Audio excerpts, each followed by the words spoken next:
ഇത് മാസ് മോട്ടോഴ്സിൽ നിന്നാണ് ഹോണ്ട ഷൈൻ വണ്ടി നമ്മൾ വർക്കിന് കയറ്റിയിട്ടുണ്ട്. ജനറൽ സർവീസ് ആയിട്ടാണ് കയറ്റിയാണ്. നമുക്ക് general service, water service, brake checkup, അതേപോലെ തന്നെ ചെയിൻ അഡ്ജസ്റ്റ് ചെയ്യാൻ്റെ ഫുൾ ചെക്കപ്പ്, എൻജിൻ വർക്ക്, അതിൻ്റെ ഗിയർ ബോക്സ് ബെയറിങ് കംപ്ലൈൻറ്റ് ഉണ്ടായിരുന്നു. അപ്പോൾ അത് കഴിച്ച് നമ്മൾ മാറ്റിയിട്ട് ഫസ്റ്റിലത്തെ പെയ്ഡ് സർവീസായിട്ട് വന്നതാണ് കേട്ടോ. അപ്പോൾ നമ്മൾ സർവീസിൻ്റെ ഭാഗമായിട്ട് അതിൻ്റെ ബാക്ക് ബ്രേക്കൊക്കെ നമ്മൾ ചെക്ക് ചെയ്യാൻ വേണ്ടി അയച്ചിട്ടുണ്ട്. ബ്രേക്ക് ലൈനറൊക്കെ നമുക്ക് കിടക്കുന്നത് കമ്പനി ലൈനർ തന്നെയാണ്. അതിൻ്റെ ഹബിനകത്ത് ചെറിയ സ്ക്രാച്ച് കാര്യങ്ങളുണ്ട്. നമ്മൾ ഫസ്റ്റിലത്തെ ഇതിനകത്തൊക്കെ പറഞ്ഞിട്ടുണ്ടായിരുന്നു. ചെറിയൊരു സ്ക്രാച്ച് ഉണ്ട് ഇതിനകത്ത് കേട്ടോ. തൽക്കാലം ക്ലീൻ ചെയ്ത് നമുക്ക് റീസെറ്റ് ചെയ്യാം. ബാക്ക് വീലിൻ്റെ ബെയറിംഗ് ഒക്കെ ചെക്ക് ചെയ്ത് വേറെ കംപ്ലൈൻ്റ് ഒന്നുമില്ല. ടയറായാലും പുതിയ ടയർ അടക്കണേ. ചെയിൻ ചെറിയ ലൂസ് ഉണ്ട്, അത് നമുക്കൊന്ന് ടൈറ്റ് ചെയ്തിടാം. പിന്നെ അതിൻ്റെ എയർ ഫിൽറ്ററൊക്കെ നമ്മൾ ചെക്ക് ചെയ്തു. കമ്പനി ഫിൽറ്റർ തന്നെ കിടക്കണേ. ഹോണ്ടയുടെ ഒറിജിനൽ ഫിൽറ്റർ തന്നെ യൂസ് ചെയ്താണ്.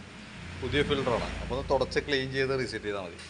ബാറ്ററി നമുക്കിത് ഇരിക്കുന്നത് 2025 ബാറ്ററി.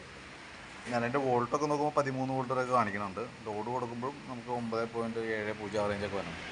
നിലവിൽ വേറെ പ്രോബ്ലം ഒന്നുമില്ല. പിന്നെ എഞ്ചിൻ്റെ ഭാഗമായി ബന്ധപ്പെട്ട് നമ്മൾ നോക്കുമ്പോൾ വേറെ ഓയിൽ ലീക്കോ കാര്യങ്ങളൊന്നുമില്ല. ചെക്ക് ചെയ്തായിരുന്നു. പിന്നെ അതേപോലെ തന്നെ നമുക്ക് ഈ സൈഡ് ഫ്രണ്ടിലേക്ക് വരുമ്പോൾ ഫ്രണ്ട് ബ്രേക്കിൻ്റെ ആയാലും ബ്രേക്ക് പാഡൊക്കെ ഒന്ന് അഴിച്ച് ക്ലീൻ ചെയ്തിടുന്നുണ്ട്. ബ്രാക്കറ്റ് ഒന്ന് അഴിച്ച് ഗ്രീസ് ചെയ്തിടുന്നുണ്ട്.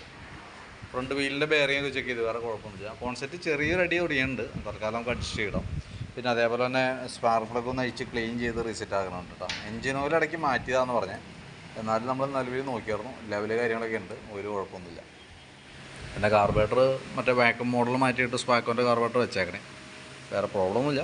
അപ്പോൾ നമുക്ക് സർവീസുമായി ബന്ധപ്പെട്ട വർക്കുകൾ മാത്രമേ ഉള്ളൂ. അപ്പോൾ ഞാൻ ഒരു ഏകദേശം ഒരു എസ്റ്റിമേറ്റ് ആക്കിയിട്ട് ഡീറ്റെയിൽസ് വാട്സപ്പിലേക്ക് ഒന്ന് ഷെയർ ചെയ്തിട്ടേക്കാം കേട്ടോ. അപ്പോൾ വീഡിയോ കണ്ടുമ്പോൾ നോക്കിയിട്ടൊന്ന് റിപ്ലൈ ഇടുള്ളൂ. ഏകദേശം ഒരു 5:30-6 മണിയൊക്കെ ആവും തീരുമ്പോഴത്തേക്കും. കംപ്ലീറ്റ് ആയി കഴിയുമ്പോൾ കോൺടാക്ട് ചെയ്തോളാം. ഓക്കെ.